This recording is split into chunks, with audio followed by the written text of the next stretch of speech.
Session 7, Releasing Your Brakes.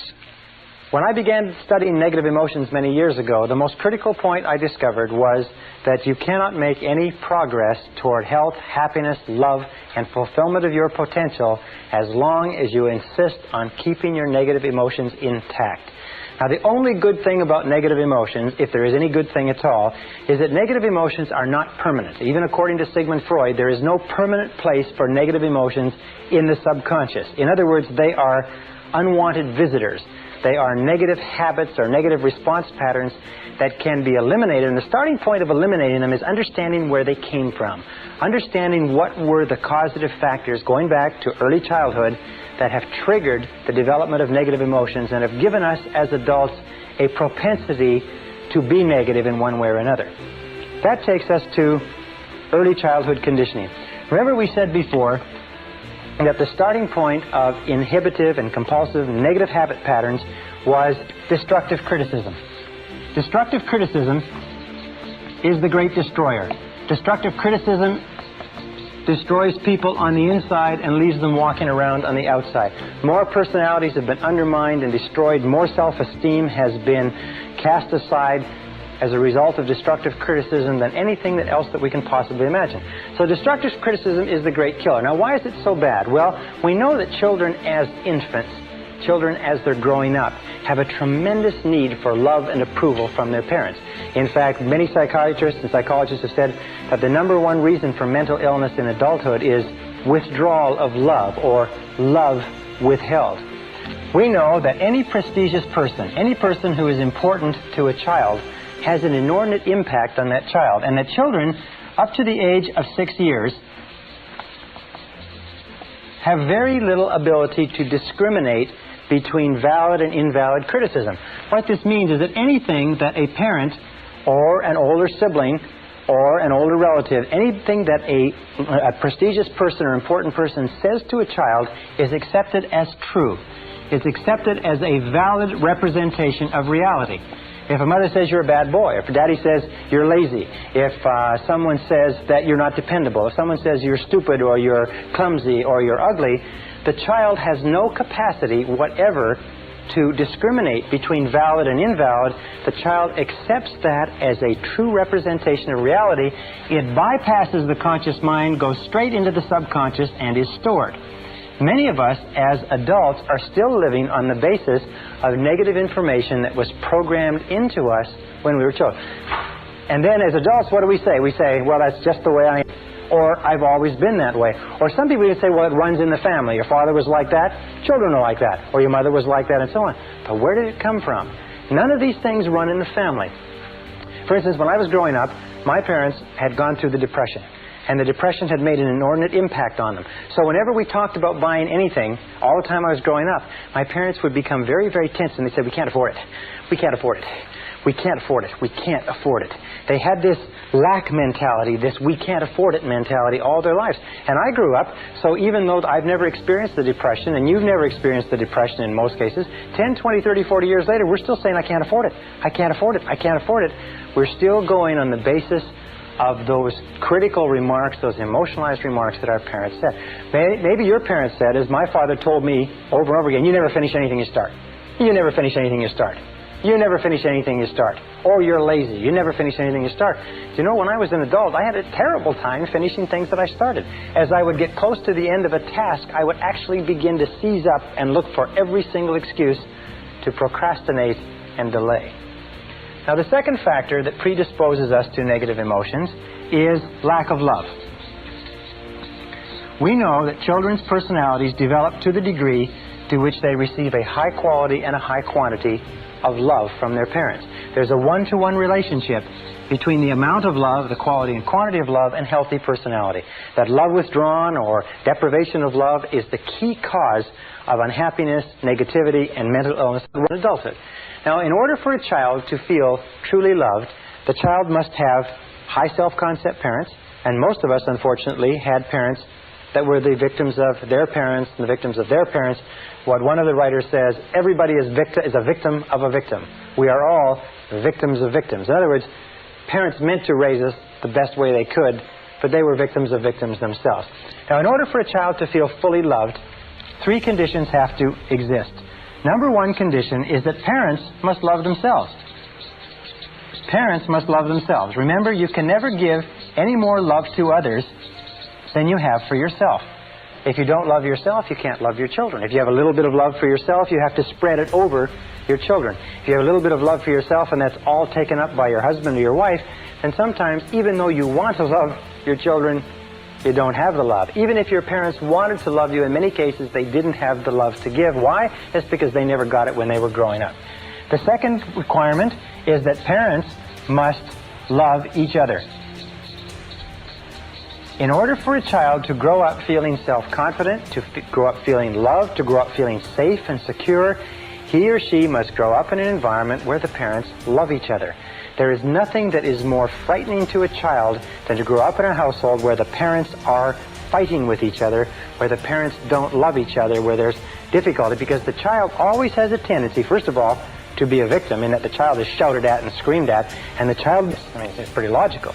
The fact of the matter is, though, and this is the hardest thing for you or I as adults even to think about, but it is possible that our parents didn't love us. Not that they didn't intend to. I mean, they meant to love us, and they wanted to love us, and they had us intending to love us and so on, but simply because they had conflicts with each other, and they had unresolved problems with their parents, and they had the war and the depression, and they had their careers, and they had other responsibilities, they just never got around to it. You see, that was the difficulty. They meant to, but they never got around to it. The only way that you can really love a child is by spending a high quantity and high quality of time with the child. High quantity, high quality with the child. 10 minutes a day doesn't do it. Children consider themselves valuable to the degree to which the most important people in their lives spend time with them. If the most important people in their lives, their parents, only spend a little time with them, the children conclude that the reason for that is because they are defective. There is something essentially wrong with them, and that's why their parents don't spend time with them. The children don't think rationally, they think purely emotionally. They only think if the parent is here, he loves me or she loves me. If the parent doesn't spend time with me, he or she doesn't love me. So if any one of those three conditions or more existed when you were growing up, the parents didn't love themselves, the parents didn't love each other, or maybe the parents didn't love you because they never got around to it, although they meant to, then you will have grown up in conjunction with destructive criticism with what is called guilt. Now, what is guilt? Well, guilt is a feeling of not being worth very much. Where do we get this feeling? Well, when we're continually criticized by the important people in our lives, and simultaneously we are not given the amount of love that we need, we feel that we're not worth very much. We feel that we are worth less. And a feeling of guilt leads to a feeling of worthlessness. Worthlessness. And guilt, the feeling of worthlessness, is the underlying fundamental problem of the 20th century. It is the main source of mental illness. It is the main source of problems in relationships. It's the main source of psychosomatic illness. It is the main source of most of the problems that beset our society, is this deep down feeling of guilt and worthlessness, which is expressed or unexpressed in the thought or the attitude, I'm not good enough. I'm not good enough. I'm not good enough. You know, we talked about self-esteem and how important it was. Self-esteem means I like myself. I like myself. I like myself. I like myself. People who've been raised with destructive criticism and lack of life not only don't like themselves, they don't feel that they're good enough for anybody or anything, and in many cases they are plagued by self-hatred. They hate themselves. Self-hatred or self-condemnation. And you'll see this will come out in their conversation, and it will come out in their relationships with other people. People who hate themselves, even though they want to have good relationships with other people, are simply not capable of it. People who don't feel that they're good enough for anything will always bring it to the surface. It will always be a problem. Now, what is the main way? You can get their money, you can get their time, you can get their commitment, you can demand their resources, and so on. And many organizations use punishment, use guilt as a tool for doing this. Many of the charities that advertise on television, especially charities for very needy causes involving children or disabled people, use the feeling of guilt. You're doing so well, you should feel guilty for these people who are suffering. Therefore, send us some money, and that will take care of your guilt for a little while, until we get you on our mailing list, and so on. So guilt is a standard. Why is it that guilt is so commonly used? Well, first of all, because almost all of us have it to a greater or lesser degree. And number two, it's easy. Guilt is the easiest. Why do our parents use guilt on us? Why do our mothers use guilt on us? Because a mother can control us with guilt across a crowded room. She can control us over 1,000 miles of telephone line. And parents can use guilt on their children because their parents use guilt on them, when their parents use guilt on them, because it's the easiest. There's no physical effort. You can do it with a look, a glance, and a word. And people always do the easiest thing, as you know. So be alert to it. Now, if you've been brought up in an environment where you've been made to feel guilty, and almost all of us have, you must understand that guilt is like a cesspool of negative emotional bacteria that sits at the core or the root of your psyche or your subconscious, and it springs forth all other negative emotions: anger, hatred, envy, resentment, frustration, and doubt and fear, and so on and so forth. It controls, it creates them all. And the way to really, really get rid of that core is to excise it and cut it out completely. So that's what we're going to do in the rest of this session. First of all, how can you tell if you've been brought up with feelings of guilt? All right, we'll call this the adult manifestations of guilt. Adult manifestations of guilt. You can tell, and you can just test yourself, how many of these do you have? Number one, adult manifestation of guilt, is you have feelings of inferiority. Feelings of inferiority, feelings of inadequacy, and feelings of undeservingness. In other words, you don't feel that you deserve good things to happen to you. If a person has been brought up with destructive criticism, made to feel guilty, then when they do succeed, even with tremendous effort later on in life, they have a terrible tendency to feel that they don't deserve it. This is called, by the way, fear of success. Fear of success is just another way of saying that a person who has been conditioned to believe themselves to be unworthy or not good enough feels very, very uncomfortable when they experience success. They feel very, very tense and uneasy. As a matter of fact, if they feel too much tension, they'll start snorting coke, drinking too much alcohol, they'll engage in self-destructive behaviors, they'll have a tremendous, overwhelming feeling of anxiety, like somebody's going to find them out. There's a book on the bookstand that says, if I'm doing so well, how come I feel like an imposter? They have what is called the imposter syndrome. Have you ever been successful at something and people come up to you and say, boy, you did a great job at that, or that's wonderful, even if you had worked hard at it, and you felt like they were going to find you out? You felt like, they would find out that you weren't really that good, that it was just a fluke, it was just an accident. And of course, that's what people say. They say it was just a fluke. It was just an accident. I don't know how it happened. I'll blow it next time. They do everything possible to get away from this feeling of inferiority and undeservingness. So be alert to that. Now, the second adult manifestation of guilt is destructive self-criticism. There is a line from one of the poets that says, those to whom evil is done do evil in return. Children at a very early age, sometimes at the age of 2 or 3, begin to run themselves down, tear themselves down, even to hit themselves and physically punish themselves if they're criticized enough. They're always saying the equivalent of, I'm not good enough, or I'm not very good. And they punish themselves. So destructive self-criticism is a real symptom of an underlying feeling of guilt and inadequacy. Number 3 is easily manipulated by guilt. People can pull your guilt strings. Very simple. As a matter of fact, we find that there are 2 types of people in the world. There's guilt throwers and there's guilt catchers. And these people are invariably attracted to each other. And of course, the guilt thrower is the person who identified with a parent who threw the guilt. The guilt catcher is the person who identified with a parent who caught the guilt. But the guilt throwers and the guilt catchers then get together. They balance nicely. They settle down. They raise new generations of little guilt throwers and guilt catchers. But you can tell that you're easily manipulated by guilt because you've been conditioned to be responded to. Your boss can pull your guilt string. A person on a bus can pull your guilt string. The airline flight attendant can pull your guilt string. Be very, very alert to this. The third manifestation, or the fourth manifestation of guilt, is that you use it. You use guilt and blame generously. Why? Well, it's been worked on you, you work it on them. I mean, if exchange is a fair deal. You use guilt and blame generously. It becomes the basis of you fertilize it. Victim language is language like I can't. Whenever you say I can't I can't. I can't. You're sending a message to the subconscious mind. The subconscious mind picks up that you are helpless, that you're not in control, that you're a victim. And so when you actually come to want to do something, the subconscious mind just feeds back your own command and says, you can't. You can't. The second thing is you say, I have to. I have to. Again, I have no control. I'm not in charge. But here's two other expressions of victim language that you've got to be careful of. And it's this one. I'll try. I'll try. Whatever it is, I'll try. What does the words I'll try mean? Well, let me tell you what they mean. They mean I'm going to fail, and I'm telling you in advance so that you can't come back on me. In other words, you say, well, I'll try to be there on time, but what you're saying is I'll probably be late, and there's no point. You can't come back on me because I said I'd try. Whenever a person says, I'll try, they are excusing failure in advance.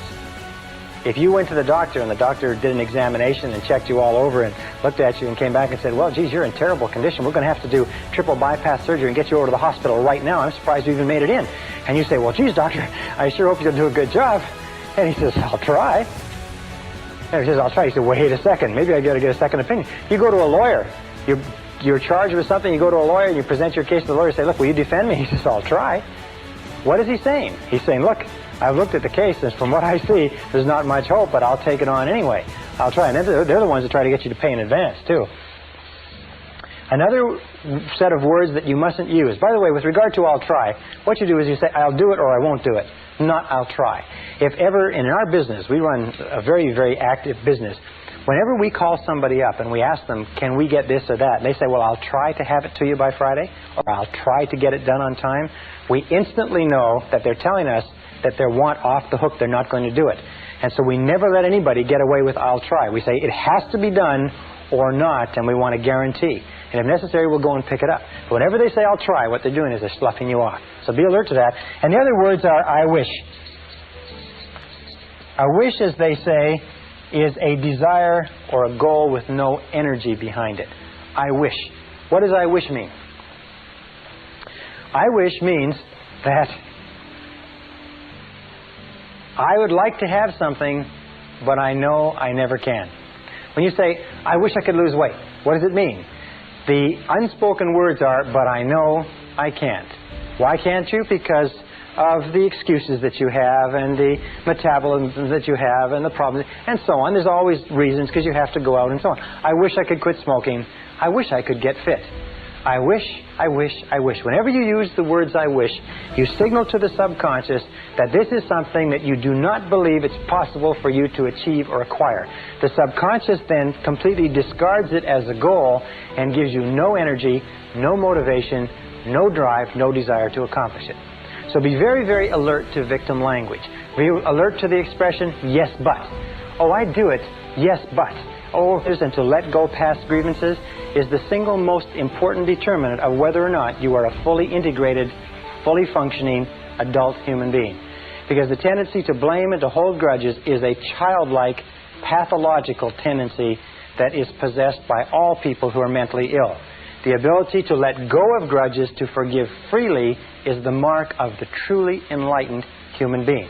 Now, if you accept that as true, there's 4 people that you have to forgive. Number 1 is forgive your parents. Forgive your parents for everything that they've ever done that hurt you. Most of our research shows that almost all of our adult problems trace back to being unwilling or unable to forgive our parents for something that they did that hurt us. Forgive them 100%. Write to them, telephone them, tell them, or at the very least, forgive them in your heart, but forgive your parents. Number 2 is forgive others. Forgive everyone else. Forgive everyone who has ever hurt you in any way for anything. Just let it go. Now, some people say, well, I can't forgive that person because what a terrible thing they did. Guilt. The key to being a totally, fully functioning person is to forgive others. Forgive people that you've been in relationships with. Forgive previous employers. Forgive friends who've hurt you. Forgive investments that went wrong. Forgive bosses that fired you. Forgive your parents. Forgive everybody. Develop an attitude toward life that you refuse to hold a grudge against anybody. Just repeat over and over again, I forgive him or her for everything. I forgive him or her for everything. I forgive them for everything. And let it go. The key to freeing yourself from negative emotions is to absolutely refuse to carry any negativity forward. Remember, it's a perfectly selfish act. You can be as selfish as you want. The act of forgiveness frees you and liberates the other person and guarantees that you will move rapidly toward the fulfillment of your potential.